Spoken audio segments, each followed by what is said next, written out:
immigration or a bulk immigration. And the argument we said was we don't want 1 million Indians as much as we don't want 1 million Yanks or 1 million French or 1 million Kiwis. We are a country founded upon multicultural immigration, and that's what everybody would like to maintain, because that's our cultural diversity, that's our strength. And so we've been mischaracterised deliberately by the media. And who remembers the news, was it last Sunday night?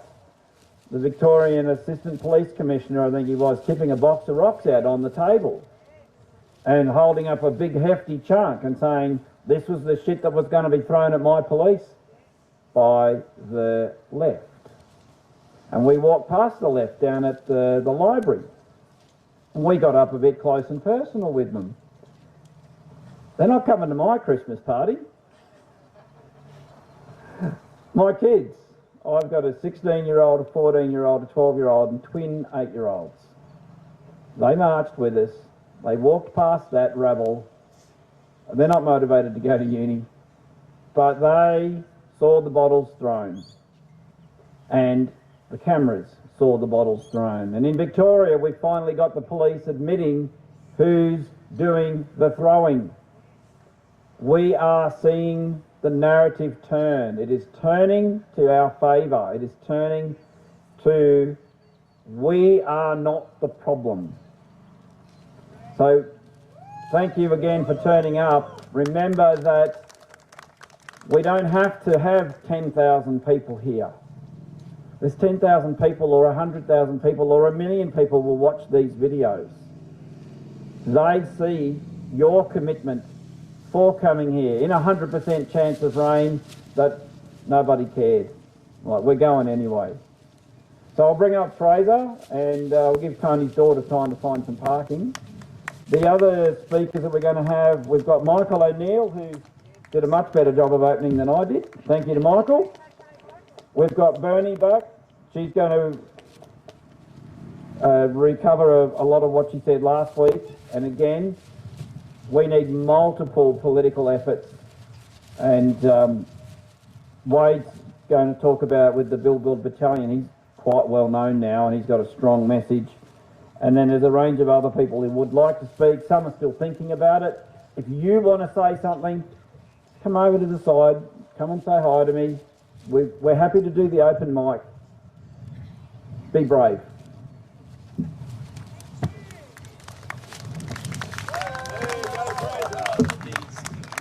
Yeah, good day, everyone. Thank you for turning out. Wonderful people that you are, because you understand what's going on. You understand the big picture and what we're confronting coming at us. And we know that the global agenda, and we know that our government are just puppets and playing their part in this global agenda. So that's why we're here. And you know that globally they are pushing this digital ID through, and our puppets up here who seem to know least about everything, we tend to go down rabbit holes and learn things and research things, and they are distracted with so much peripheral rubbish that they never actually investigate, and they never really know what's going on, and they rely upon their advisors to tell them what's going on. Occasionally you get some pollies who do some digging, like Gerard Rennick and Alex Antic, and you know, then they get ostracised and pushed to the side. But we have to unite.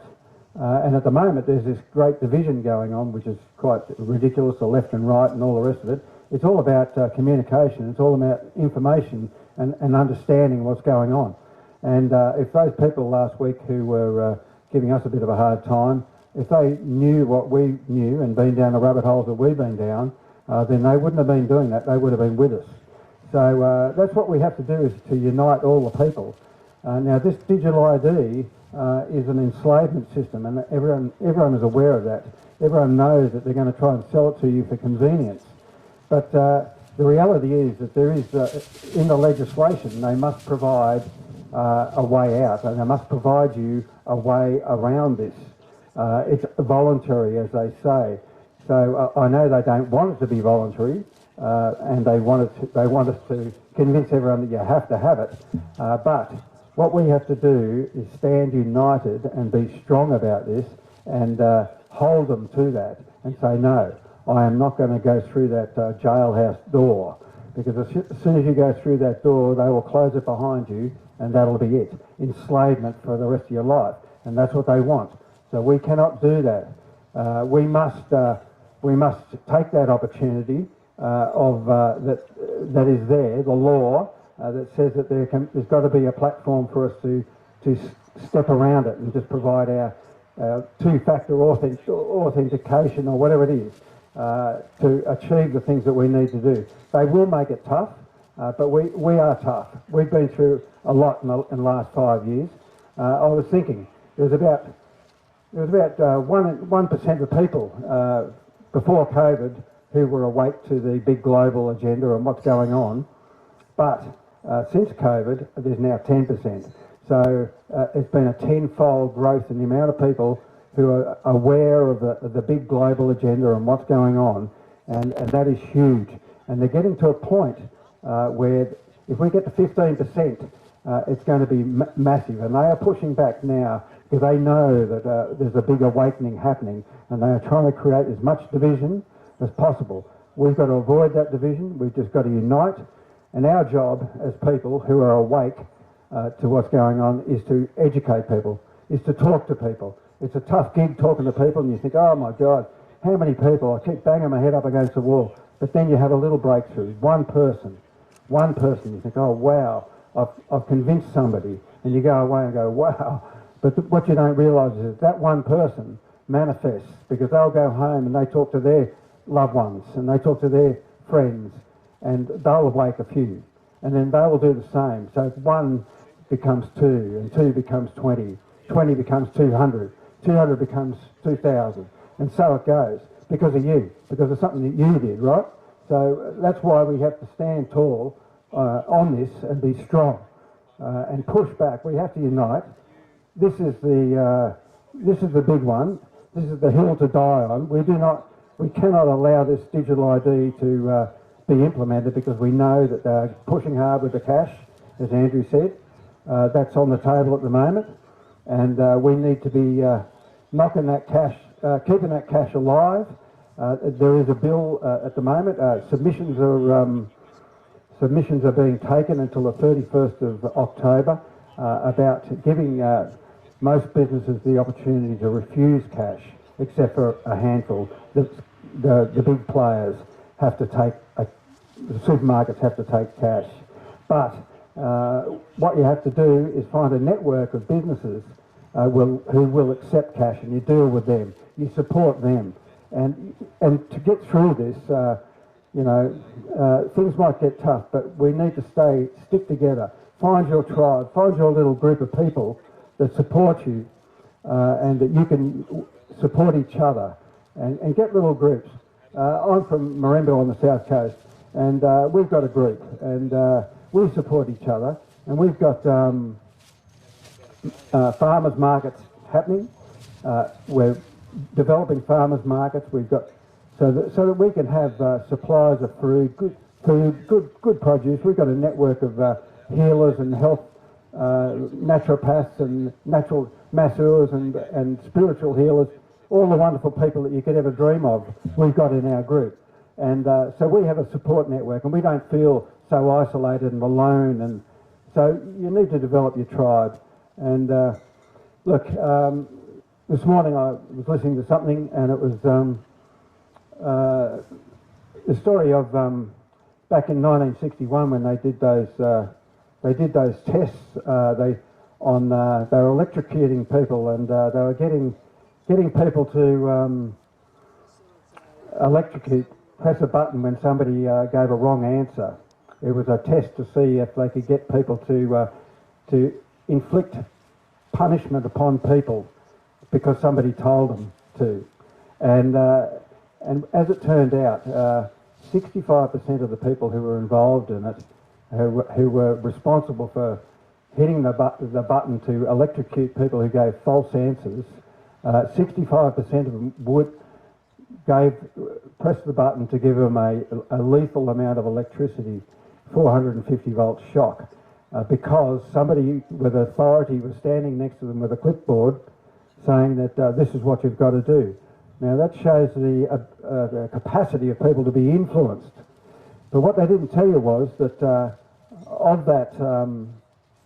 in that experiment also, if other people were watching who were going to have to participate in it, were watching, and the people who were told to go ahead and give that shot, and as soon as one of them said, no, I'm not going to do it, then suddenly that 65% diminished, and suddenly 90% of the people wouldn't do it, because one person stood up, right? One person said, no, I'm not going to do it. So the next guy came along and said, I'm not doing it either. No way.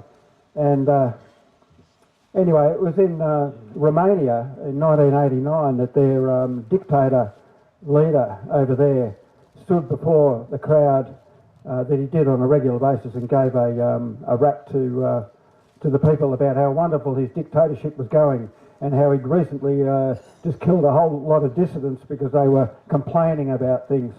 And anyway, people were applauding him, but one person booed him. There are hundreds of thousands of people in the streets. He's standing out of a window with his wife, and he's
stomp on the bridge so that the march organisers could get some drone footage.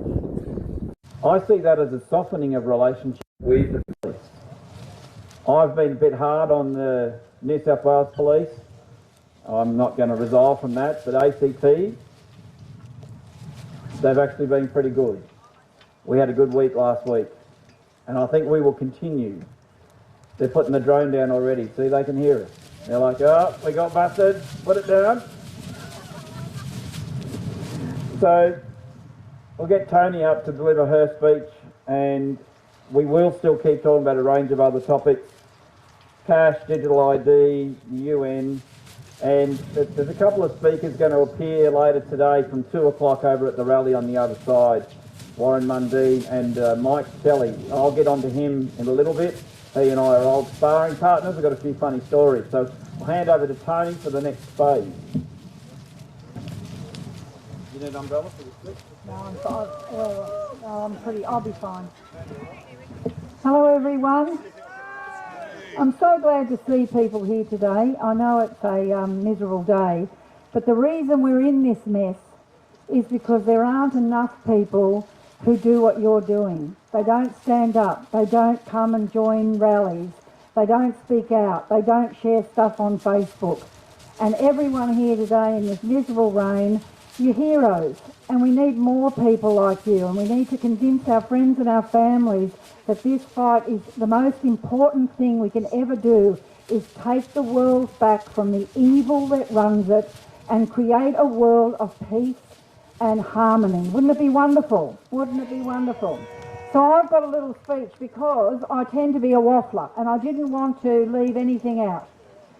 So we gather here today on the lawns of our federal Parliament House because we're concerned about our freedoms.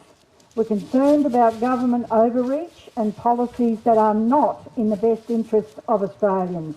And we want to protect the sovereignty of this great country we call home. I think everyone here understands that something deeply concerning is happening in our country and around the world.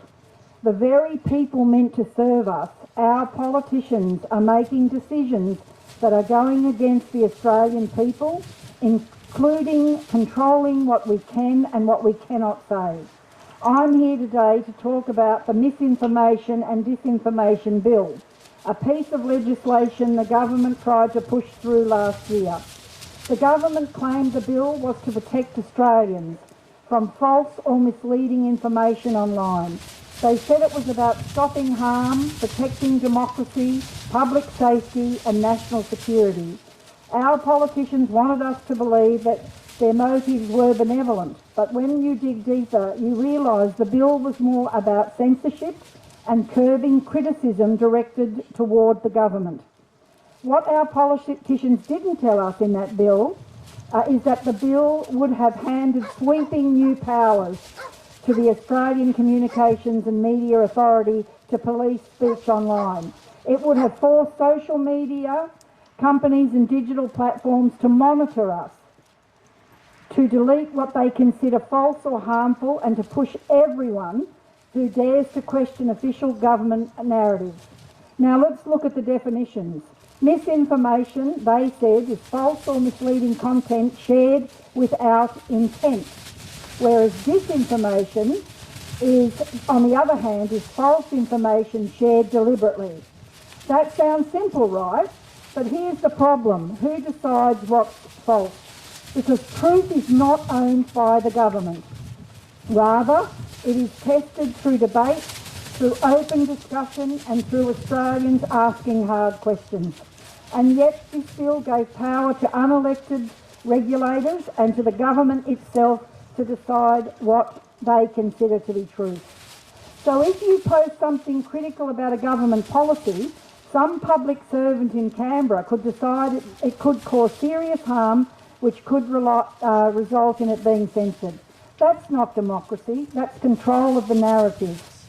Even the Australian Human Rights Commission warned that the bill could undermine freedom of expression because it hands too much power to regulators and digital platforms to decide what's credible. And here's something worth noting. Government-endorsed content would be treated differently to everyone else. In other words, one rule for them and another for us. When the government gets to decide what is authorised truth, we are one step away from state propaganda. And if you think that this is just about Australia, think again. Around the world, governments are doing the same thing. In Singapore, the Protection from Online Falsehoods Act lets the government label posts as false and force corrections or takedowns.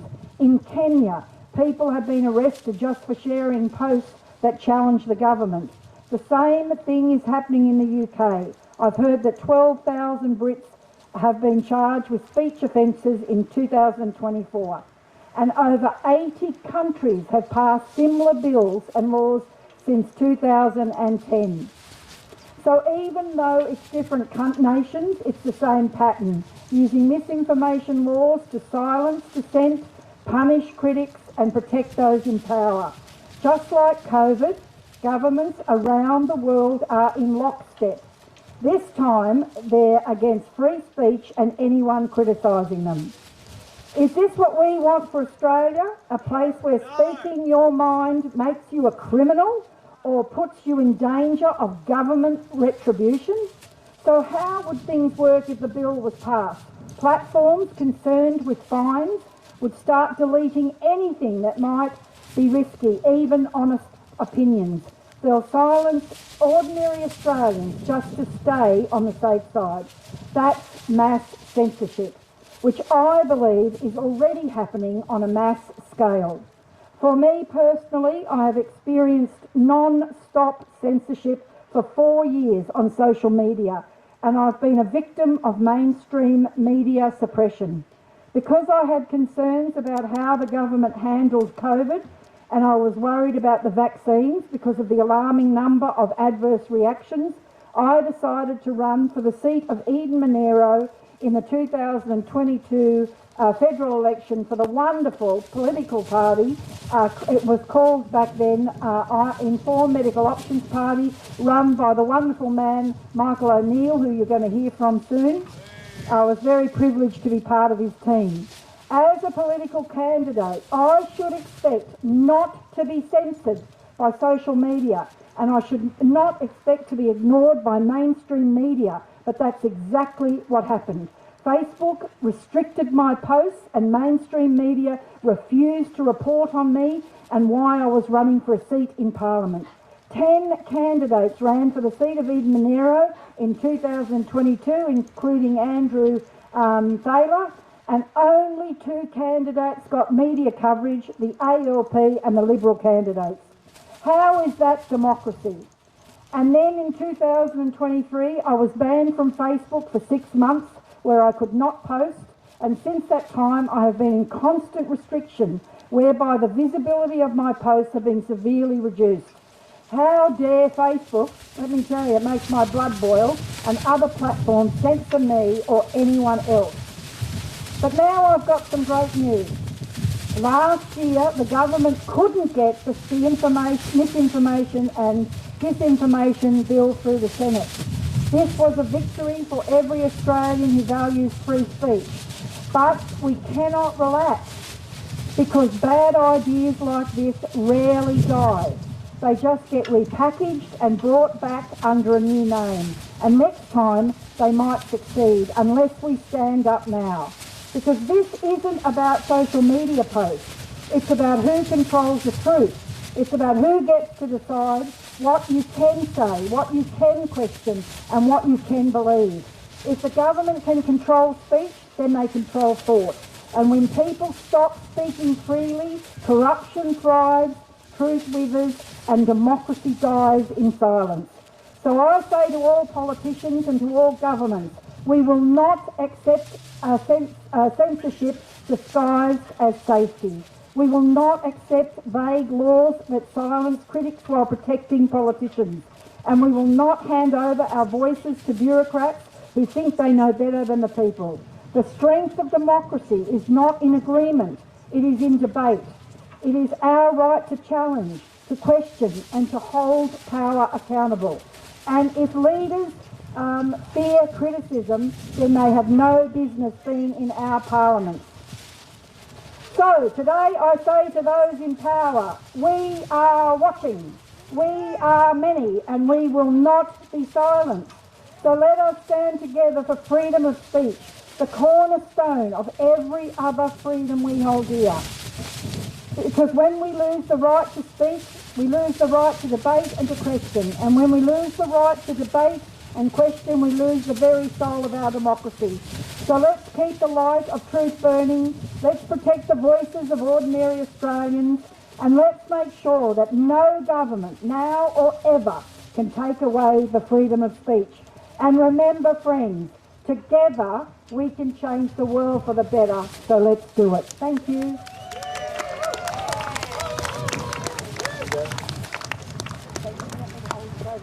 No. We're going to jump straight into Michael, and I'm going to find a jumper.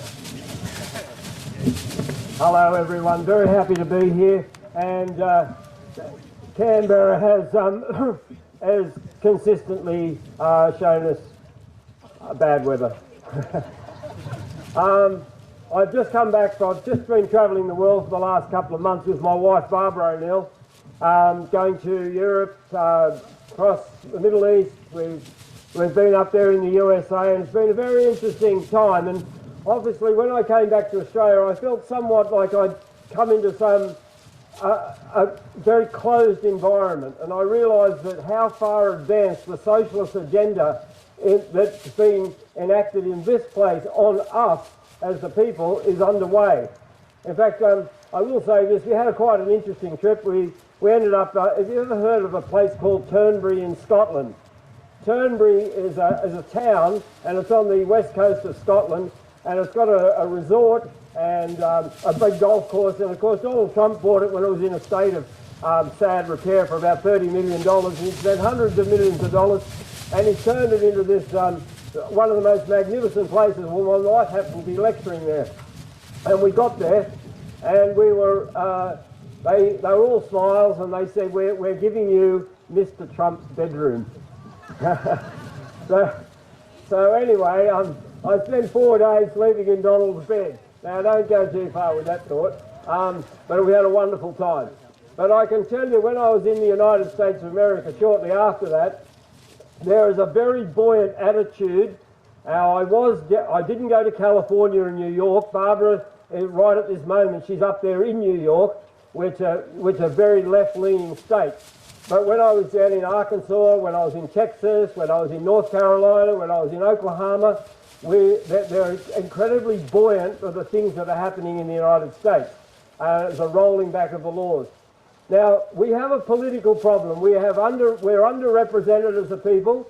We are over... Damn weather. Anyway, we're over-regulated and we're over-taxed enormously, and we often don't realise the level of taxation that we are subjected to, and it's the bane of my life.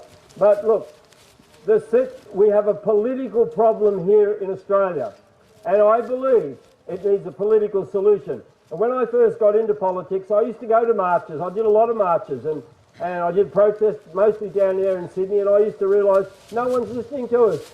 No one's listening to us. We've somehow got to get in there. We've got to get into that space where we give people proper representation. And that was the reason I started the political party 10 years ago, so that we could have representation. The alternative to a political solution is revolution. Now, I can tell you, I'm not interested in armed insurrection and revolution. You have no hope of winning that war. There is no hope. And if you want to see the result, go over to Israel and Gaza and see what's happening. Go to other places where the wrongs have been enacted, and they try to solve the problem with a hostile action, and they will beat you every time. You'll be whacked into submission. It's not the solution. The solution is a political solution. Now, my thrust at this time is that I would love to see all you people, all the minor conservative parties somehow come together, and that's the thrust of my energy at the moment, where we can have a united force to take seats in this place, to give you representation. And I believe there are people up in this Parliament who would, if we were to get our act together and really well organised and fairly and not in extreme radical ways, that we were to have a party that would attract other people like Jacinta Price and like Matt Canavan and these people that maybe, because they're dissatisfied with their Liberal Party. The Liberal Party has betrayed the very essence of their core values. I read through their values just recently, and it's a wonderful constitution, and they don't follow it. They don't follow their own constitution. They are all racing for the bottom. They think they've got to outstrip some, the Labor. We have the Labor Party, which is platooned by probably unionists and ex-unionists. We have the Liberal Party full of lawyers. We need a party of the people. And this idea, I just want to mention this. I know that many people, as I get around at the last election, are saying, well, the system's corrupt and we're not going to vote. Really? Really? Do you realise how much blood was shed that we might have the vote? A lot of blood was shed that we might actually have a democracy where we can vote. So put this idea out of your head to where we won't vote and you think you're going to get an outcome. Unless you're going to take up arms, it's a waste of time. We've got to vote. We've got to vote smartly. We've got to tell our people, if you're a member of any minor Conservative party, talk to them. Tell them, hey, listen, guys, get together. I want to see it. I really want to see it. I really want to get representation up here, true representation, and roll back the high level of government that we are over-governed to an extent that is unprecedented in free world around the world. I mean, the UK is pretty bad, okay? The UK is horrible, and some of the European states. But we need to roll it back, and we can have this march. And I love these marches. And it's not a march, is it? No. It's a rally. I love the rallies because what happens? This gives us the opportunity as like-minded people to get together. We can encourage each other. We can make friendships, and it's a good thing. They're not listening to us. They couldn't care less. The media couldn't care less. In fact, I did a protest here many years ago. We just did it up here. And we must have had probably 600 to 700 people, which wasn't a lot. But over there, just on that lawn, they had Adam Bant talking. It was doctors for some obscure nothing. Oh, that's right, doctors for the environment. Yeah, doctors for the environment. They were over there, and they must have had 10 people over there, and the media was all around them. And we went over to ask the media, why don't you come up and talk to us? They weren't interested. They weren't interested. And I was talking to a young lady I know who's got a high position in Channel 7, and I asked her, I said, look, why don't you do a story on me? We're friends. She said, I'd love to do a story on you. And I said, why don't you? She said, because I would never ever get on, it will never be aired. It will never be aired. She said, I would be in trouble. And then she said to me, we're not allowed to give you breath. That was her word, not allowed to give you breath. So we don't have fair media, we don't have fair government, but we need to change the government. And slowly, there is change happening in the world, believe me. The UK is going to see this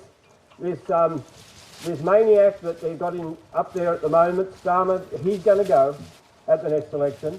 You're probably going to see changes in France. There are changes happening around the world. And I'd like to see, we don't have any sort of personal dynamo in Australia like, say, Farage they've got up there, or Trump in America. But change is happening, and it'll depend on you.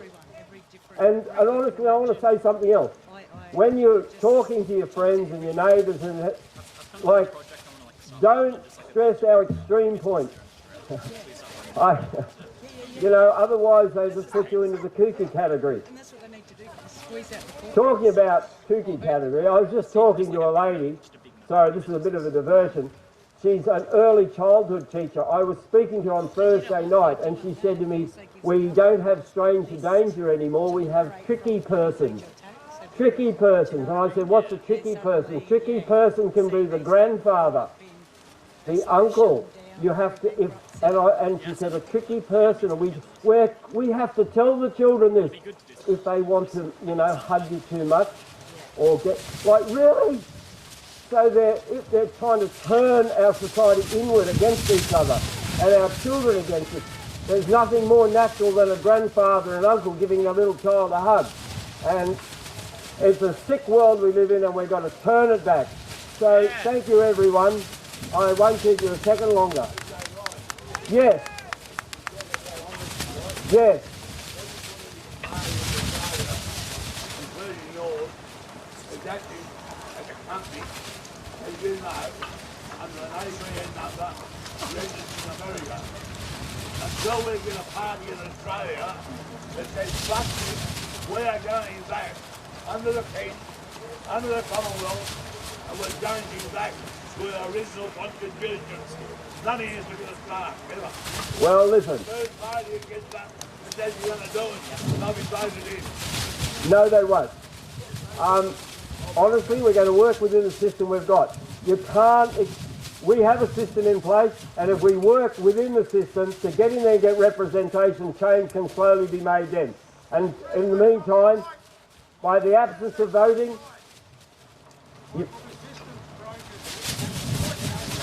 well, what's the solution? What's the solution? How many more weekends do you want to come out here? You're acting falsely as a company. You're not representing the people. You're representing the corporate. Anyway, that's what I believe. That's what I believe the solution is, and that's the solution I've given the last 10 years of my life to do. And I've still got a little bit of oomph in me, even though I'm just touching 70 now. We need to be healthy people. We need to be smart people. We have a system. We have a great country, and honestly, we can march and we can meet forever. We've got to act honestly and good faith. Thank you very much. God bless you all. We have a wonderful country. Thank you.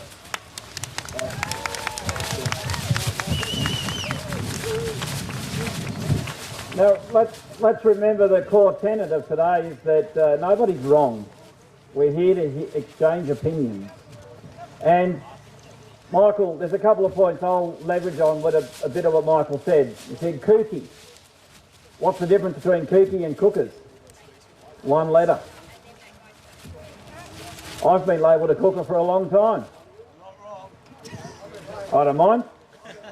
Kooky, cooker, they're just labels. So, talking about the media and the media not covering the rallies, we are the media. That's what we have to remember. We are the media. When my twins were born, we were in Canberra Hospital, and they were locked up. They were 2 weeks preemie, and we got locked in the neonatal intensive thing. And as a dad, you know, there's not much I can do. I got a bit bored. I snuck out. I came down to here to the legalised cannabis rally. And do you remember Jenny Hallam? Remember the name Jenny Hallam? She was speaking, and we had a crowd about this size. No media. And I rang up a couple of people I knew up in this house here, and we got Darren Hinch to come out. Well, that brought the media out, didn't it?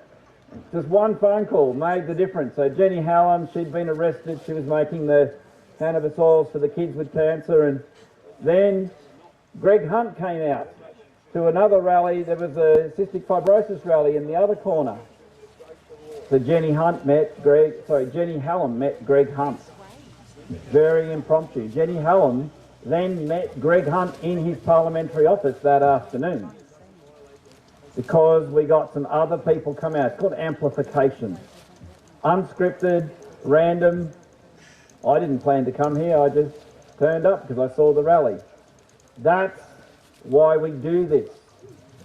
I'll give you another quick story, and this one's pulled at me a little bit yesterday, and some people out there will go, that's bullshit, but it ain't. I had to go to Bombala yesterday, and I did a bit of work and had a meeting with one of the community groups I'm a part of. And on the way back home, I turned onto the highway from the Bombala turnoff, and there's a couple of long straights, and just ahead of me, about a kilometre away, was a white car, half in my lane, pointing at me. Parked, just stopped. That's 100 zone. And I thought, that's something I've seen before. and it's not something you ever want to see. So I pulled up next to the car and said, "Oh, how you going? You got a problem?" Because a lot of cars break down on the Brown Mountain. There's a young man waiting to drive into a truck. I'll say that again. There was a young man, he was waiting to drive head on into a semi-trailer. So I got him off the road and I got his car off. We had a chat. He gave me a hug because he wasn't in presence of mind.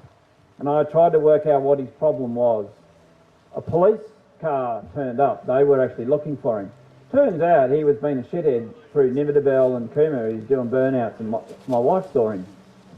The police breathalyzed him and he was over. Police put him under arrest. And the policeman walked back to his police car.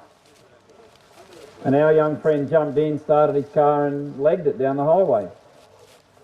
So what could have been avoided with a little bit of smarter thinking by the police turned into a police chase. If anybody knows a young man called Noah from Canberra, mid-20s with a wife and 2 kids, he was driving a white BMW and is a bit confused in his life, send him a message that there are people that will help you, Noah. You just have to put your hand out. He gave me a hug, which meant he's reachable. He didn't drive into a truck, which meant he's reachable.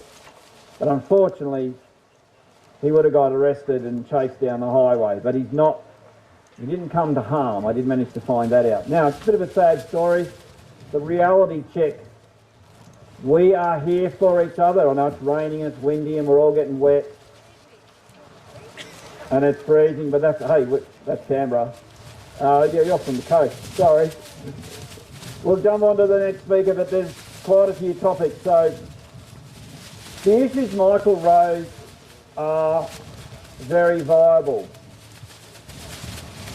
And the political contest is a brutal one. And I will speak in support of Michael and supporting the idea that you must vote. I read the news on Twitter this morning about 5 a.m. when we woke up.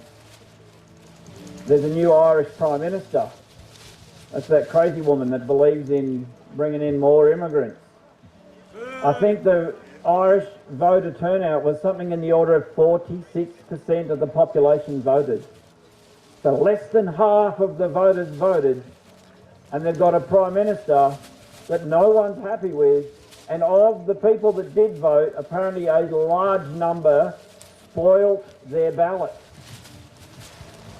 So the actual amount of votes that were finally counted to give Ireland their new PM would probably be under 30%. Now, where else do we see Prime Ministers becoming Prime Ministers with less than 30% of the primary vote? Our mate Mr. Joy Division T-shirt Albanese. So, we'll jump on to our next speaker, which was definitely Wade. Wherever Wade, come on up please, Wade. From where he is, Wade Northhausen from Billboard Battalion. Smarter than me, he bought a proper woolen jacket. Good on you, mate, good on you.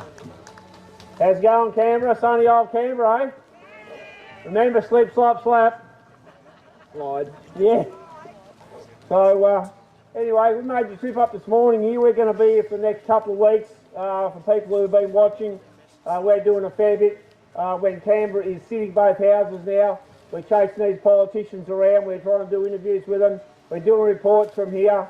And they're trying to avoid us, but we keep running into them in Parliament and giving them a heap of sticks. So they're running out of dodge and weave, and that's what their officers do, dodge and weave for them. I'll get on with things quickly here. You know, we've seen a lot happen just recently in Australia with regard to immigration. We've had marches for Australia. We've had marches against over-immigration. There's nothing wrong with some immigration, but what we're seeing is absolutely over-immigration. And people need to understand that that is a specific plan. This is not because good people want to bring more immigrants in.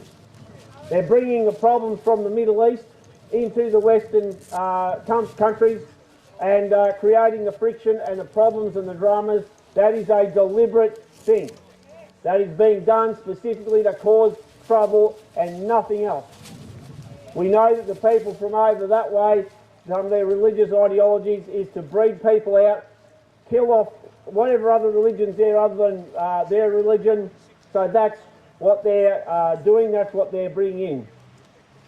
I wanted to have a quick talk about farming because it's a bit of a thing of mine.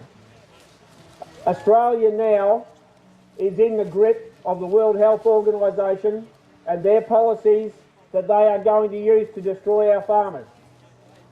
We're having a bit of trouble getting farmers today to understand this because the politicians, the bureaucrats and their representatives all tell them all how everything's going great.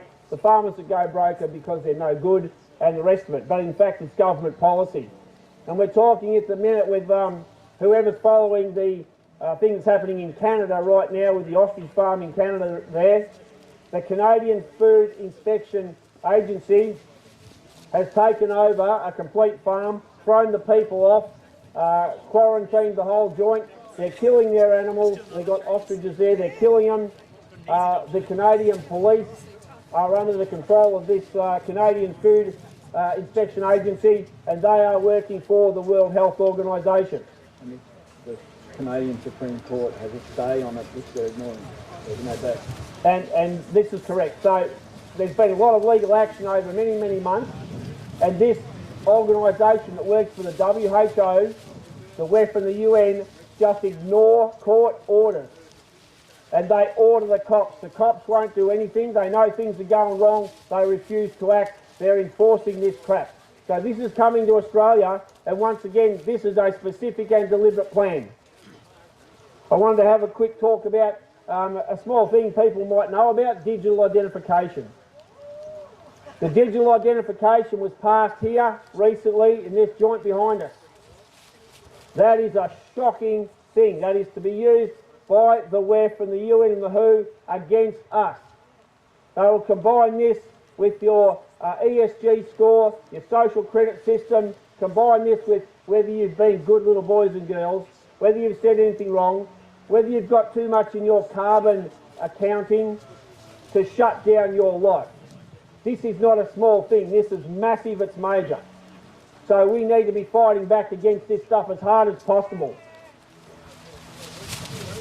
I wanted to have a bit of a quick talk about the climate change stuff for those who know me. That's a big thing as well. That is a complete and absolute fraud.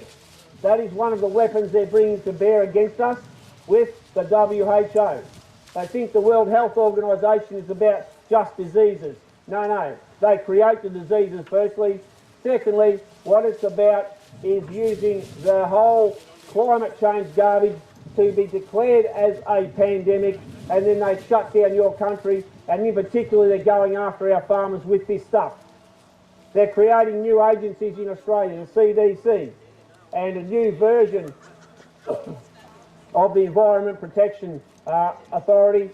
This thing is a disaster. We have to push back hard, and once again understand this is a specific and deliberate global plan from the one world government, the new world order, whatever you want to call it. That's the order. Yeah. Our oh, good on you, mate. River. Give us 2 seconds. Good to go. So, we're going to have a bit quick chat about our AFP, Australian Federal Police. We've got plenty of our coppers around here at the minute who are decent people. I want to talk about the leadership of Australian Federal Police. They are organising with the government, with the foreign terrorist organisations, to create some sort of a body in the AFP to investigate people who they call domestic terrorists. Well, that's us. And I'm here to tell you that the AFP should be investigating and arresting, first of all, their own Chief Commissioner. Secondly, these people in the big house behind us, they are the domestic terrorists. And they are the ones who should be arrested and locked up. Absolutely. So that's one of the major things that should happen. That's part of the solution that we talk about. I want to talk about this other horror of a thing called this Eve Karen. Eve Karen, so-called Commissioner for Misinformation and Shutting Down the social media, she's just snatched it. She's chucked it in. The pressure's too much because she knows that she's involved with an organisation that is involved in mass murder and global genocide. That's what her role is all about. And I did notice in her statement she talked about, oh, she's copping a bit of flack and she's a bit concerned about the safety of her kids. Well, you people are in the business of murdering other people's kids. So go to hell. You take your e-safety commissioner and you go shove it. And you put her in the same gulags as the rest of these scumbag politicians back here. Well, most of them anyway. I want to have a quick talk about our old mate Jacinta Allen, the Premier of Victoria. Daniel Andrews with address. She tells us how safe Melbourne and Victoria is. If you've seen the disaster that it is, well, you'd know that's not true. She's a liar, and they are destroying our state, they're destroying our country, and that's the whole plan. Once again, that is the specific plan. I want to talk about our messaging in terms of the freedom movement or the Australian people, whichever way you want to talk about it. We, in terms of all the things that they're doing to us, are getting flogged. Now, do we have an opportunity to beat this? We do have an opportunity, but we've got to start doing things smart, intelligent. The politicians during COVID, they showed us how to do it. They told lies, we tell the truth. But they frighten the hell out of everybody because fear drives people and motivates them to take some kind of action. And we need to push back against these politicians because we are in a massive heap of trouble. Australia is almost sunk. And we better remember the charge of Bathsheba in World War I because that's where we're at. So we have the capacity to do this, but we need to pull all our people together. Whatever colour, creed, whatever ideology, whatever political, whatever you've got, your country is going down, they're going to take you with it. So this is where we do need to come together. And we need to get strong messaging. We need to have messaging that is, number one, correct. Number two, everybody says the same thing. Who remembers the videos that we've seen from the media back in COVID when they had 25 different media from across the world and they were saying the word perfect, exactly the same thing. So that's what we need to do, have the right messaging.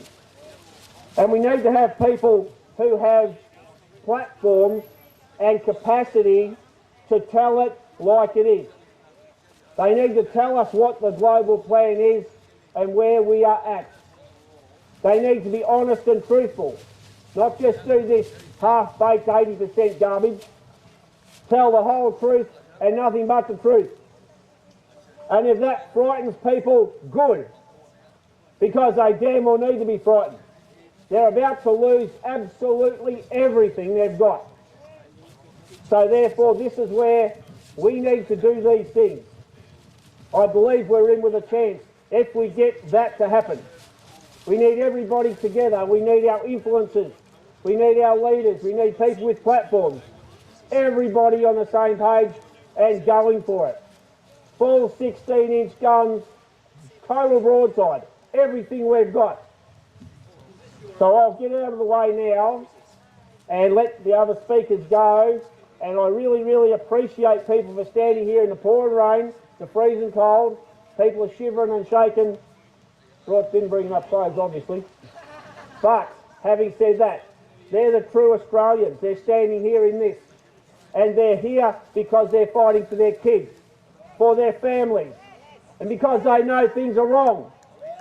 And they're here to defend our country. It's about time a whole heap of other people stood up and did exactly the same thing.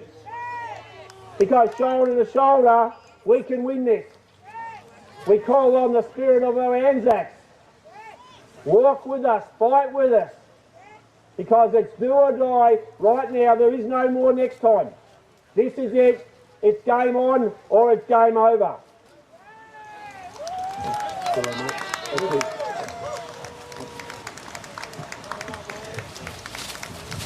That got your blood going, didn't it?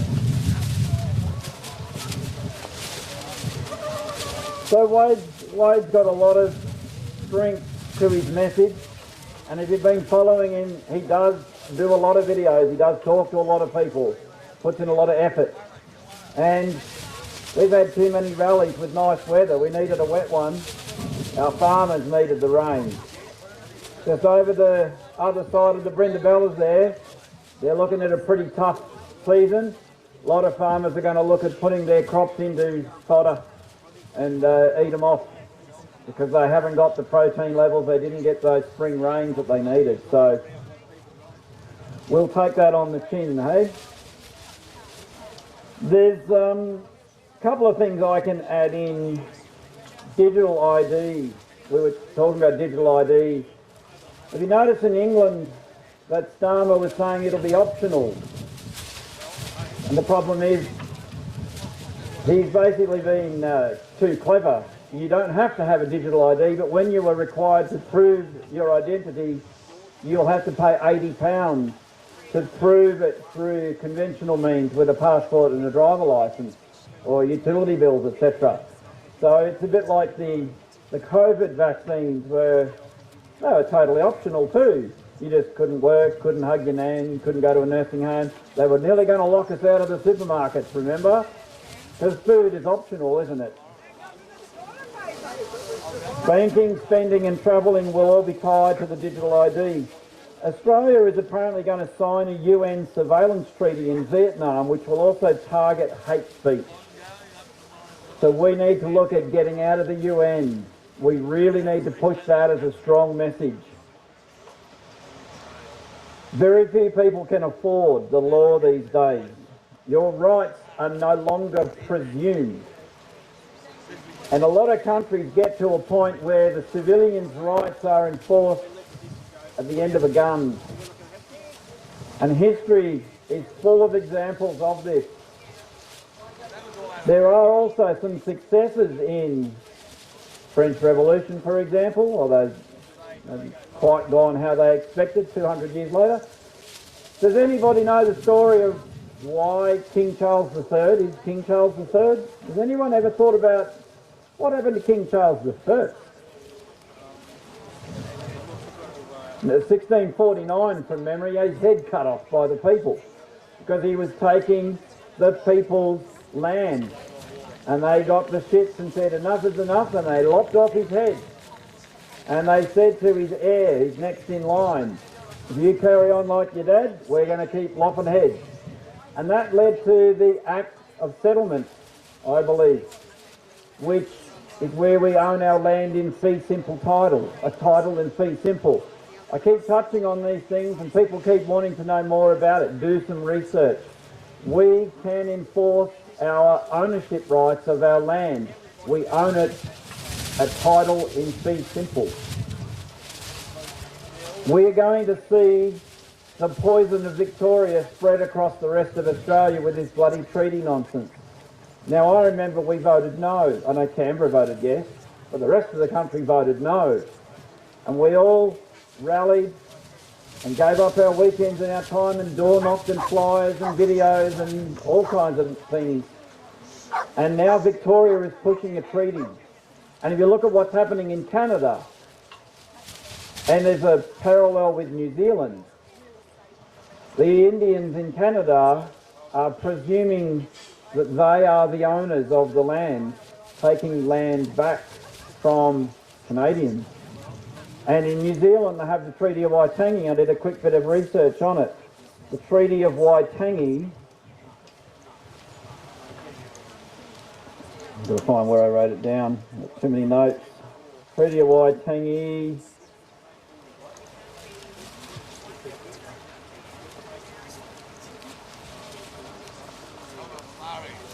I didn't write it in here. Treaty of Waitangi, 1849, from memory. And there's a confusion between what the English believe the treaty to say to what the Maori believe it to say. The Maori believe that they retained ownership and control of the land and they were letting the English run the colonies. And the English don't share that view. So you'll see New Zealand start to fall apart now, where there are examples of Maori turning up and trying to kick whitefellas out of their houses. We do not want to go there in Australia. So we're pushing back against digital ID. We're pushing back against the corruption of land ownership. We're pushing back against the erosion of our rights. And we can push a lot harder, and that's what we're starting to see. Our next speaker on the list, Ruth's going to have a bit of a go as well. Sherman, do you want to jump up? You haven't got too cold. Sherman, and then Bernie. There's Bernie's over there. Sherman, and then we'll get Bernie back up.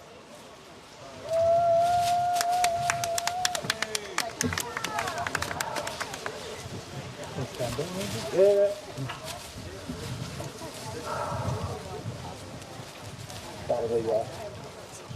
I once said to my father, what will it take for Australians to stand up and fight back? He looked at me and said, if you ban cigarettes and alcohol, the government will be overthrown 3 days later. At the time, I didn't understand what he meant. But then I looked at the she'll be right mate attitude of most of my countrymen. And most of them will get angry about something, whether it's getting screwed over in the workplace, whether it's taxes going up, their rent and everything else. But then they'll tranquilise themselves with cigarettes and alcohol and forget about it. As long as they can tranquilise themselves, the government will keep ruling over them. And then I understood what my father meant when he said, ban cigarettes and alcohol and the government will be overthrown 3 days later. It all made sense very quickly.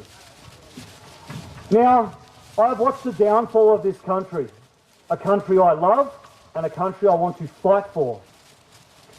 I have seen this Labor communist government do things that if they did it back in the 70s or 80s, that building would have been stormed by hundreds of thousands of people.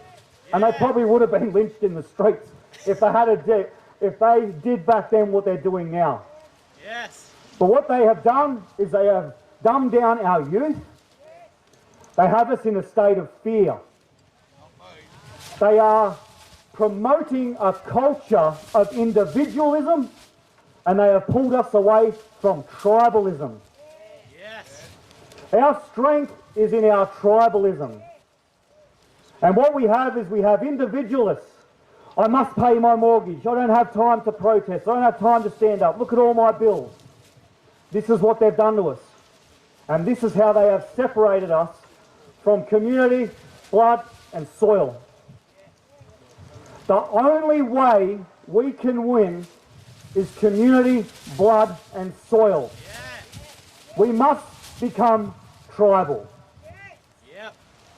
You can vote your way into communism, but it's a bloody fight to get your way back out. And this is what people are starting to understand. It's the seesaw. I vote Labor, I get screwed over. I wait a few years, I'll vote Liberal, I'm getting screwed over again. What's going on? And then they'll vote in an independent, and the independent gets in there for the people, and he fights so hard, and then all the other parties gang up and block all the legislation that the independent is trying to push through. So, Australians have to think, how do we get out of this? It's a united collective of a giant Australian army. I always thought to myself, I never thought I'd live to see a revolution. But I think I'm going to see one. Because eventually Australians are going to have to decide with how they're destroying us, Do I pay my mortgage this month, or do I buy my groceries and eat? Because that is where it is heading, and we can see this. Now, on the immigration issue and digital ID, you must understand that this is all being done deliberately. It's not that the government is broken, it's that the government is doing exactly what it wants to do to you. And what they are doing is they are flooding this country with mass migration. It's called replacement migration, and it's under something called the Kalergi Plan. Does anyone know about that? Now, if you look up the Kalergi Plan, the whole idea of this is to flood all Western nations with non-white immigration until it replaces whites in their own homelands and they become extinct. Yeah. This is pushed by the European Union and the United Nations. And they cannot wait to wipe you out because they want to replace you with a migrant workforce with an IQ no higher than 90 that will obey everything they say. And if they don't, that's where the digital ID comes in. Yep. You say something the government doesn't like, you'll go to pay for groceries, it declines. What's going on? You're a naughty boy this week. How dare you talk about us? You can't buy groceries for the next 7 days as punishment. Then you might go to fly somewhere or get on public transport. Why can't I buy a ticket? You've been a naughty boy. You're on the banned list again. So this is what they are doing to you. And it will be the complete removal of your freedom. So, my fellow Australians, are you ready to spread the message? Because you need to tell everyone. Don't be scared to speak out anymore in public. There are still many of us who will have these views around other people like us, but when it's out in public, I better not say that. I don't want to be judged. We're at the end of the road now. And the rope that we once had in our hands is about to slip out and we are about to fall off the cliff. So, if everyone grabs hold of that rope and we all pull it together and we come together, then we are unstoppable. Yeah. So are you ready to fight? Yes. Are you ready to say, no, I am not going to be stomped into the ground by cowards who want my death, who want my family's destruction? No. We say no. Let's fight back, Australia. Yes. Aussie, Aussie, Aussie! Aussie, Aussie, Aussie! Aussie, Aussie, Aussie! Thank you.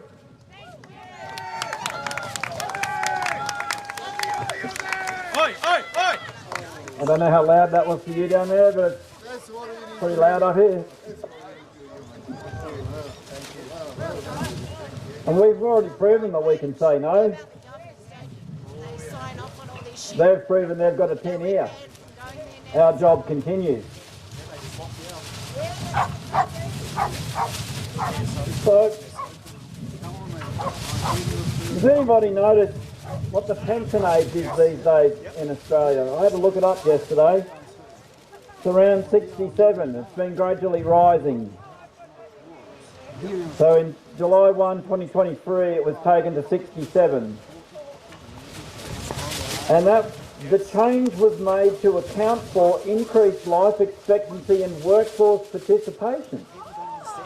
What jobs are 67-year-olds doing? What jobs are 65-year-olds doing? What jobs are 55-year-olds doing? We are going to see a loss of jobs, a significant loss of jobs. Has anybody walked down their main street in their town and observed, as I have, the loss of our outdoor cafe culture, our outdoor seating? People are not going out, people are not buying takeaways, people are not buying coffees. Where are these jobs? The problem we have is the government, the political parties, they don't care about our jobs because they've got theirs and they are protected. And it's us out here in the rain and them in there with the air conditioning. And as Wade said and the others have spoken here today, we need to get some of our people in. But we need strong people who then don't fall victim to the vices that ply those halls. And that's only going to happen when those people that we can back into that place are connected and remain connected with us. We are seeing a great flux in our politics at the moment. Barnaby Joyce might go to Pauline. Canavan might give up. We're seeing Jacinta dumping the Nats and going to the Liberals, and then doesn't look like she's terribly happy there. There are tremors in those halls, and that's where we will keep pushing through. Michael spoke earlier about voting. We have to vote. As terrible as it might feel and as counterintuitive as it might feel, that's why I shared the example of Ireland. They spoiled their ballots and they didn't vote in protest. And they got the very thing. Remember Conor McGregor was going to run to be the PM of Ireland. And then he basically wasn't going to pass the pre-election testing regime that they have.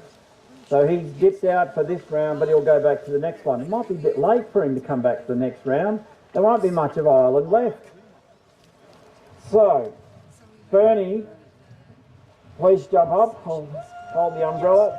Bernie's going to address us about the Rennick Party. Family first. No, people first. People first. I knew I'd get it wrong. That's okay. Hi everybody, I'm Bernie, and thank you. And I'm here representing the People First Party. Gerard Rennick. Who's familiar with Gerard Rennick, former senator who used to do his absolute darndest up on the hill here? Okay. Thank you very much. We'll catch up later perhaps. So the People First Party has a newly formed branch here in Canberra, and surrounds. So if you're over the border in New South Wales, anywhere, you're very, very welcome. So for those people who are familiar with Gerard would be the first to say that it's not the Gerard Rennick People First Party, it is the People First Party, and he's working actually to try and get his name removed from it for that reason. And last week, Andrew very kindly said that I started the branch here. I did not, I just want to get that straight. So walking around here are some fabulous other branch members. We had a good turnout at our first branch meeting. And I encourage everybody, what we've heard today, I have so much resonance with what the other speakers, Michael, particularly from the political parties, the Heart Party in particular, people and principles we resonate with very well. And it's a great example of what Australians can do, standing even in the rain, and thank you all for coming out, how amazing are you? Standing in the rain, we can share our opinions peacefully. We can listen respectfully. We don't have to agree with everything that everyone has said here, but we can share those things and we can talk and listen. And that's the Australia that I grew up in, and that's the Australia that People First and parties like the Heart Party and other parties and other politicians in other parties are trying to bring back. When we're looking at joining a political party or being part of change, I think this is the last thing. I think I said this last week when I was here. I'll be 58 in a week. This is the last thing I thought I would be doing, is being part of a political party and standing up at a rally on the lawns of Parliament House. But over the last few years, I've had to humbly recognise that I've been probably part of the problem in us getting here, in the busyness of living my life and carrying on and thinking everybody else had it under control. I was asleep at the wheel. And I guess who else can relate to that? Yeah, sort of a bit asleep at the wheel. Some people have been fabulous and been doing wonderful things forever. But I started realising, I've got 4 children, and I want, as Gerard would say, he wants the world for them that we were given by our forefathers and foremothers, who fought and worked very hard for the opportunities that we have. And that's what People First is about. And it's not enough it's great to be a Facebook follower. It's great to share information. As Andrew rightly said, we are the media, and it's important to put out rational, sensible, well-informed information to share with our fellow Australians. But at some point we've got to do more, and there are many people here who are doing more and have been doing more in many, many ways. So that's so important. So go to the political parties that you want to learn more about. Go to their websites. Have a look at their values, their constitution. Look at what resonates with you. And then please pay that $25 or $50 or whatever it is to put your hand up and say, yep, I'm ready to stand up. I'm ready to help build the Australia that I want.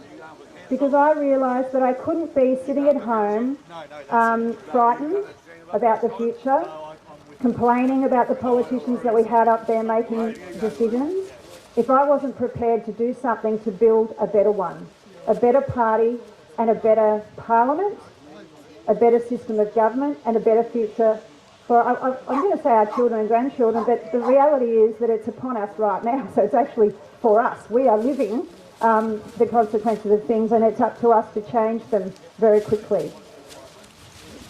There are a lot of there is work going on in the background, and people might say, oh, if you agree with the Heart Party so much, then you guys, well, why aren't you all in the same party? Well, don't worry, those conversations are happening. Things take time, but those conversations are happening. There are many, many people in the minor parties who are motivated in that way, so please don't give up hope. But in the meantime, for goodness sake, join one of them, because we need the help.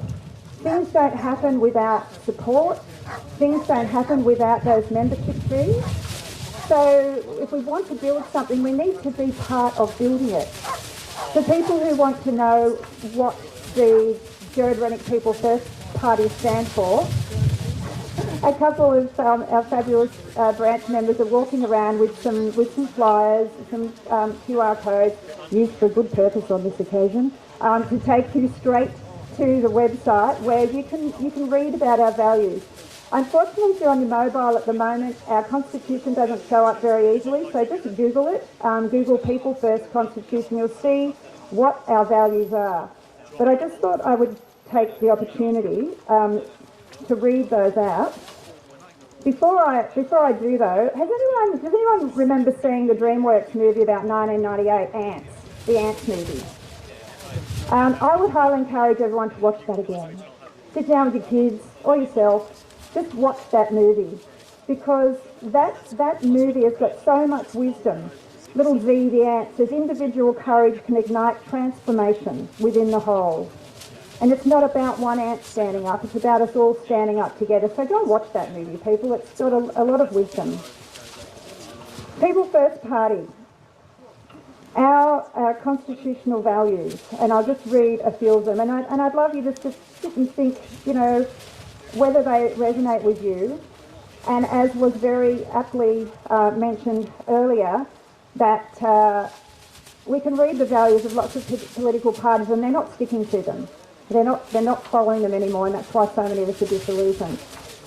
We absolutely will be sticking to our values because that's why we're here. We believe in a government that serves the people with transparency, equity and efficiency, providing essential services and infrastructure for all Australians.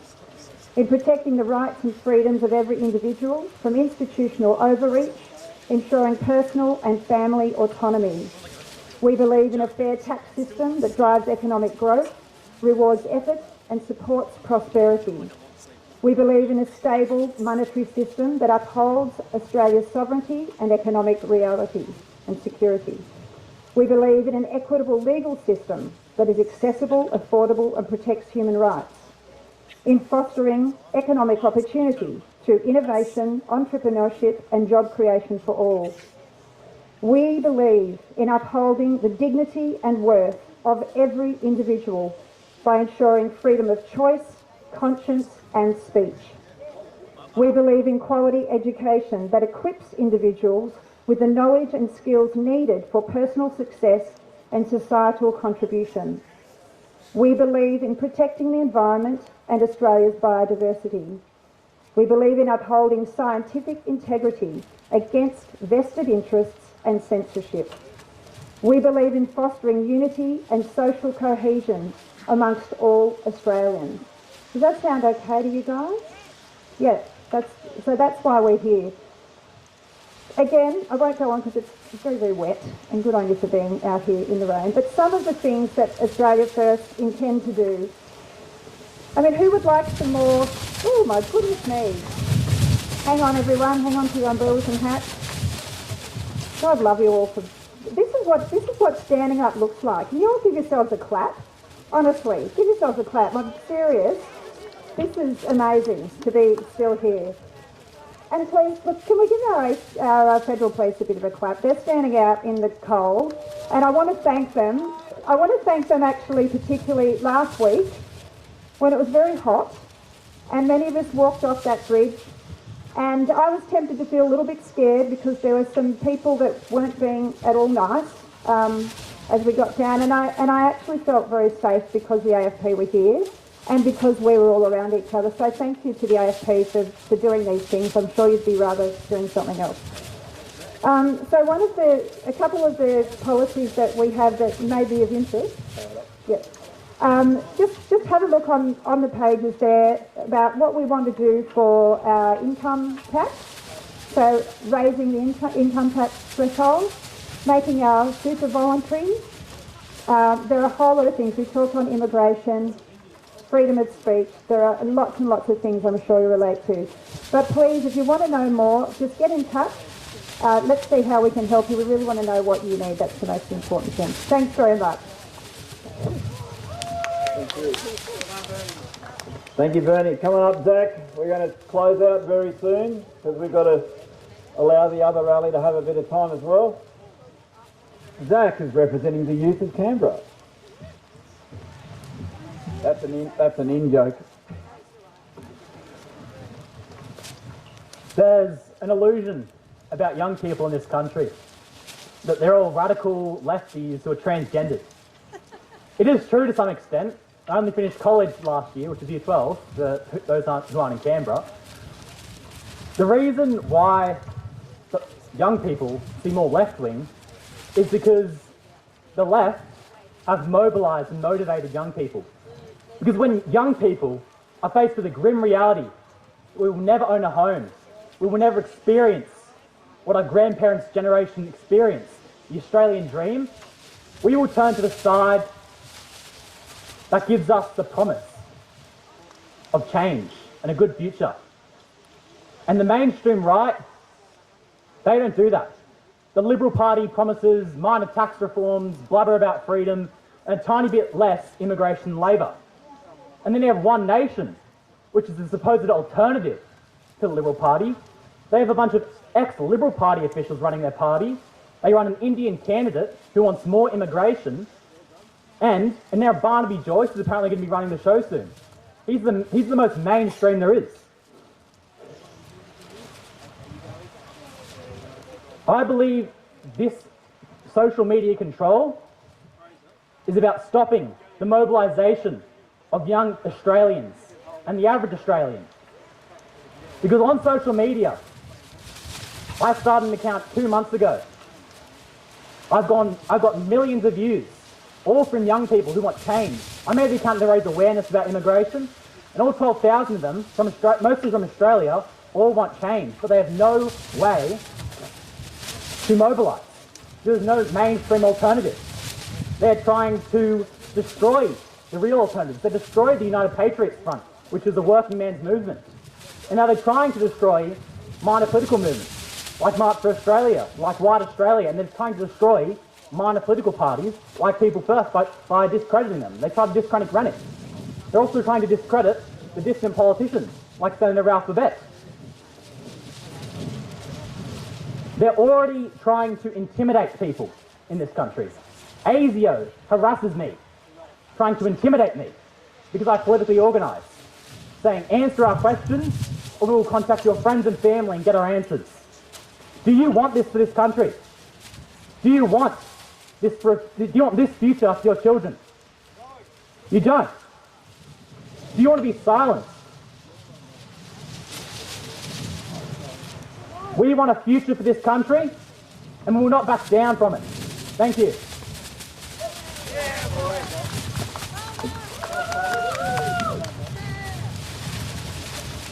It's good to see people like Zach stepping out of the comfort zone, getting on the piss on Friday, Saturday night, sleeping in all day. He's turned up in the rain. He's part of our organising crew for the marches and the rallies. And it's proof that there are passionate youths out there. We have to give them the outlet. If you look at the average age of those of us here, I'm 52, one of the younger ones here. And I've said that ever since I first ran in Parliament, or in parliamentary elections in 2013, I was usually the youngest candidate in most of the elections. It was seen as an older man's gig, an older woman's gig. Well, it hasn't worked out so well for us, really, has it? And that's part of the change that we need to drive. Is Ruth around somewhere? Come on, Ruth. You got brave for a minute. We're going to hold you to your bravery. Ruth's another one of our campaign organisers. Jump up. Thank you.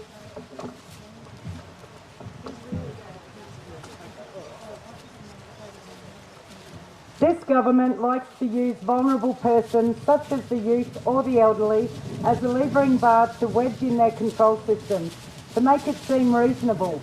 We only need to look back at the pandemic to see very similar tactics being replayed. I went around speaking with different groups of our youth and had conversations concerning the under-16 social media ban. It was absolutely apparent that these youths were anxious and left feeling unhappy. One young man told me he had a very large number of followers on his TikTok account and was worried about losing his hard work and material. A group of young girls said they thought it was unfair that they should not be able to have freedom to enjoy social interactions with friends and family.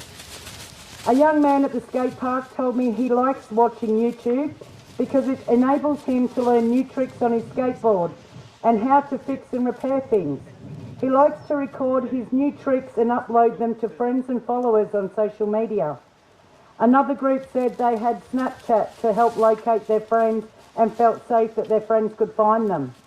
The question some of them asked was, why should they no longer have access to their network support? Their support networks.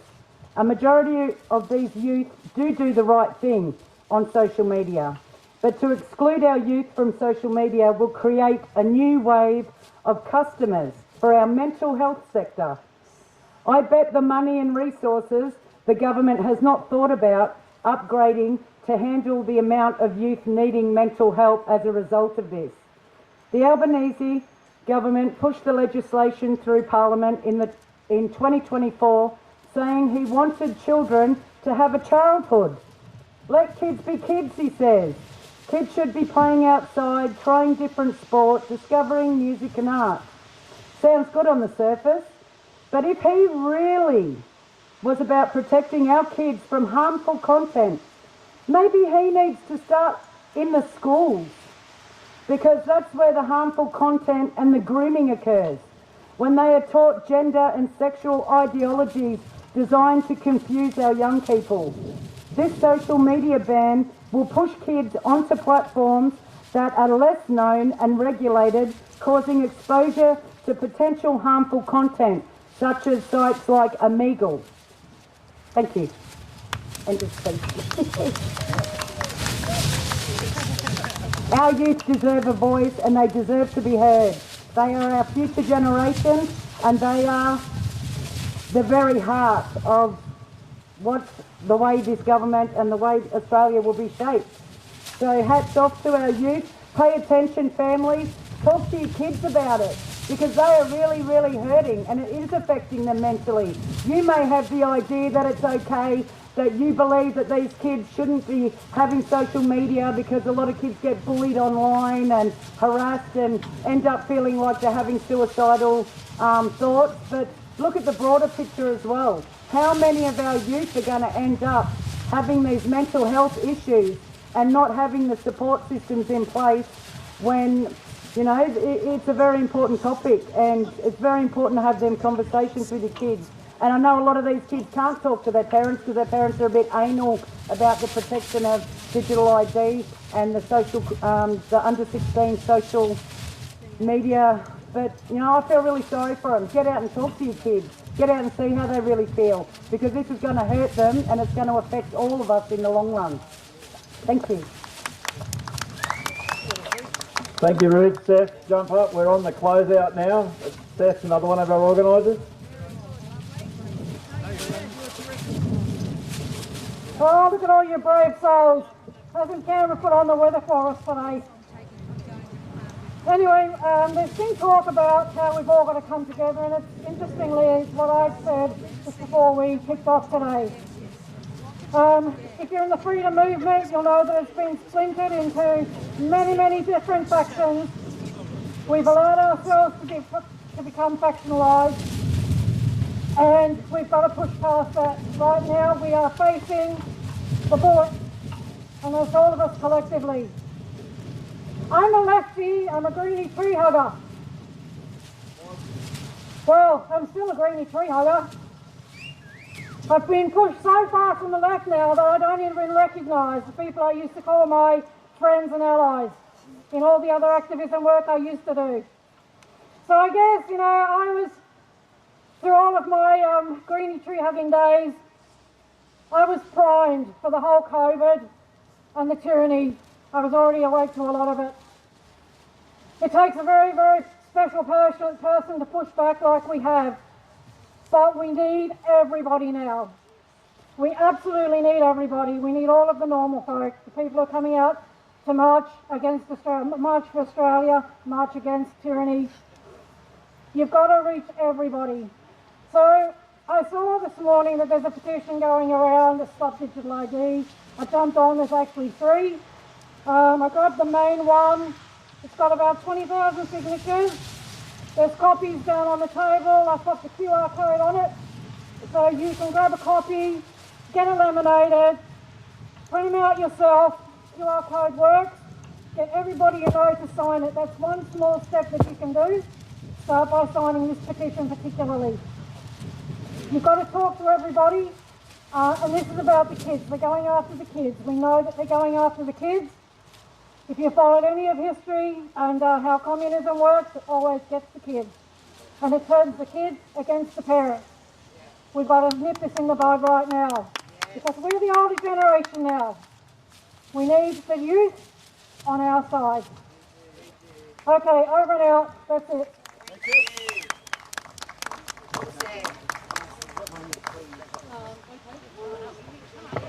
Very quickly, we're under 5 minutes. We've got a quick little tie-up, but a couple of other ladies have got a few words. Start with your name. Belinda. Hi everyone, I'm Belinda from Monday at Maggie's. This is Karen. We've been going to the Governor's for over 70 weeks in Sydney, trying to instruct her, use our democratic voice, tell her to issue the writs for fresh elections. We want all the unredacted Bill Heffernan documents from Exposure 28. I'm sure everyone knows Australia's a filth pit of pedophilia, and every time we stand up and do it, they'll put another suppression order on it. So, I'm not sure if everyone's seen the corruption whistleblower, but this is a breach of evidence. Page 36 to 41, every single politician has been served. They are standing in treason. These people are not working for us. They're not working for the Commonwealth. They're working for a foreign registered ABN business. That is not our government. We have been absurd. We are getting sprayed with chemtrails. That's been confirmed by GB News now. The pedophilia is rife in this country. They are taking 60,000 children a day. A year. 240 a day. They're worth $40,000 each to this system. It's not going away. 10 million children are taken globally a year. We've got big problems in this country, so if you haven't got a copy of this, come and see us over at the Corruption Whistleblower Van.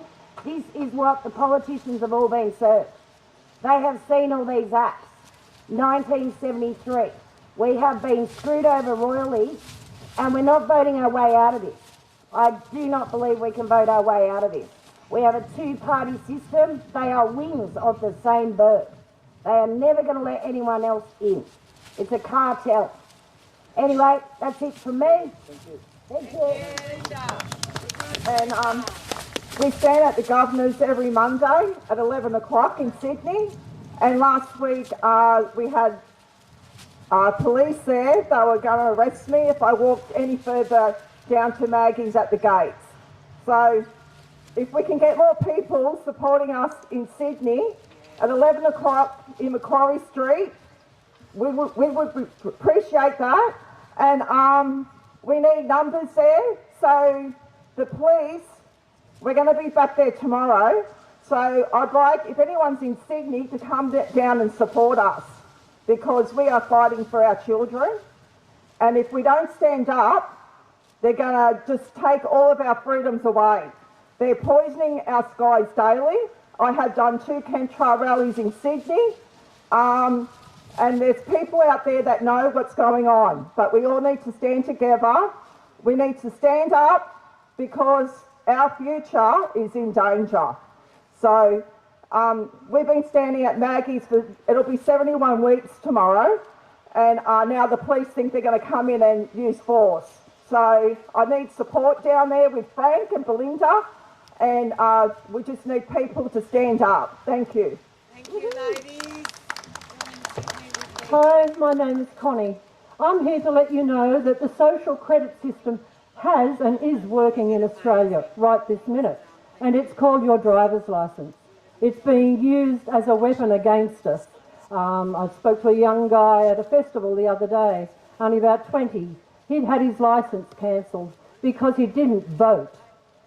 So he didn't pay his fine either. They cancelled his licence. I can also tell you personally that if they cancel your licence, you cannot register your car, you cannot sell your trailer, you cannot register your sell it either. So this is already here. Be aware. I do have one more thing, and this is a little Bible reading. This is a warning to our politicians and all, because I think a lot of you here will be aware that consent is necessary, and this evil persists with the idea that they give us, they tell us what they're going to do, and know if silence is considered consent, and that it is not. And they seem to think that they will not, that they are safe at the end of times religiously, because they have given consent, and they have told us and they have given consent. Anyway, this is the reading from Revelations 27 to 15. Now, as soon as the 1,000 years had been ended, which is what I believe we're in now,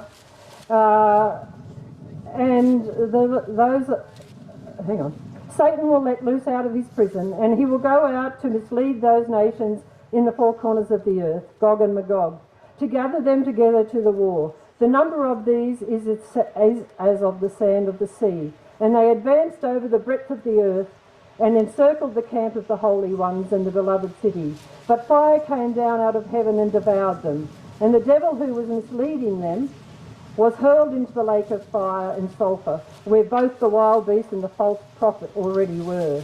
And they will be forever day and night tormented. And I saw a great white throne, and one seated on it. And from the earth and the heavens fell away, and no place was found for them. And I saw the dead come out of the great and the small, standing before the throne, and the scrolls were open.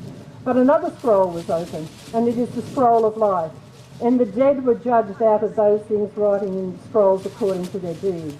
And the sea gave up the dead, and the dead in Hades gave up all those dead in them. And they were judged individually according to their deeds. So this is the sea out here in Parliament. They will be judged. And death and Hades were hurled into the lake of fire. This means the second death, the lake of fire. Moreover, whoever was not found written in the book of life was hurled into the lake of fire. Satan's here, he rules our current world. This is his followers, and that if they do not listen to us, is their demise, thankfully. And I would like to say, we do not consent. Listen, we do not consent. This is your fate, the Lake of Fire. Thank you, Connie. Thank you all. Now we're finishing up because the other rally starts at 2. Observation I can make is that very few of them seem to have come over and joined our rally, but we are welcome to go and join theirs. Couple of key little points, little takeaways. The US national debt has hit 37 trillion in August. In October, 2 months later, it hit 38 trillion. Apparently, it's only a couple of years away when the US won't be able to print money fast enough to pay the interest on their national debt. And I think we'll see, or we could see, a rerun of Mugabe's African nation, Rhodesia was it, or was it called something else? The $100 trillion notes from Zimbabwe. That could be America's quick future. Labor have told us that they were going to build 10,000 houses and apparently they completed 40. We need to remind everybody of these hard facts because we will do what Ireland has just done unless we can turn the conversations around. Was that young senator that they got elected in South Australia that was making TikTok videos that were... She made her audience cringe watching them. Again, that is the future. But contrast her to Zach. She can string a sentence together. I didn't see him making a video with dancing with his Medicare card. I mean, she probably only just worked out what it was. We also need to remind everybody of the Salgrover v Tickle court case. We need to remind everybody of McBride in the Alexander McConaughey Centre. He's another 12 months to serve on his sentence. His High Court appeal was refused. We need to think about it. I'll give a shout out to, I'm proud to say he's a mate of mine, the Aussie Cossack in the Russian embassy. He's been in there, his wife's going to have a baby. Maybe not in the Russian embassy, but poor bastard can't get out because the New South Wales cops will arrest him. Dan Duggan over in Wellington, maximum security, waiting for his appeal. This bloke's had more appeals than we've had hot breakfasts, and there is no actual charge in Australia that he could be put on, so he should not be extradited. But he's been kept away from his kids for over 1,000 days. The things our government does are embarrassing when you talk about them and string them in to a row of sentences. You would think there would be shame. You'd think there would be embarrassment. But there is not. There's a doubling down. You would think the Australian Governor-General would be interested in the plight of her people. She appears not to be. So I want to thank you all for coming today and putting up with it. The rain did stop. It has been a long journey to get to this point, and it's not over. The journey will continue. We have to keep doing this. We keep giving up our time. We keep putting in the effort, and we will be heard. We are being heard. Remember, the Treasurer dumped the unrealised capital gains tax, and they've been planning that for a long time. So to get that concession, as I said last weekend, means that what we are doing is having an impact, and we are not alone. So thank you for coming. Happy to go over and check out what's going on over there. One of their speakers is Dr. Mike Kelly. He's got an honorary doctorate. He was the member for Eden Monero. He lost his seat in 2013, and I was very happy to help him lose it. Mr. Kelly was then re-elected in 2015, and halfway through his term, he resigned for medical reasons. None of us believed it. It was a bit weird. And 2 days later, he announced that he did become, and I did check this,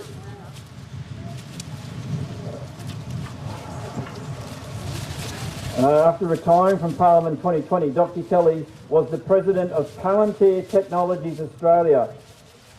And Palantir is Alex Karp, Peter Thiel and Stephen Cohen. They are the main shareholders and have sub-shareholdings of Vanguard, BlackRock and State Street Corp. Palantir is digital identity. Palantir is a military data harvesting entity. And he's over there going to talk to them about, I don't know what he's going to talk about actually, I might go and watch. But the irony of Mike Kelly from the Labor Party joining into an entity that was designed to acquire battlefield data that was converted into acquiring civilian data, our data. And Palantir have come out in the last couple of weeks and said that they will not participate in the digital ID in the UK because there is no public support for it. Now again, they are starting to listen to us, and that's why we do what we do. Call us call us kooky, call us cookers, call us what you like. But have the conversation, please. That's what we're about. Thank you all for coming.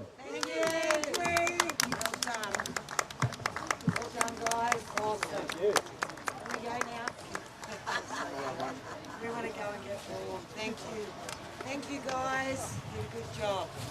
Keep it up, mate. If you're in Sydney, we can fully go.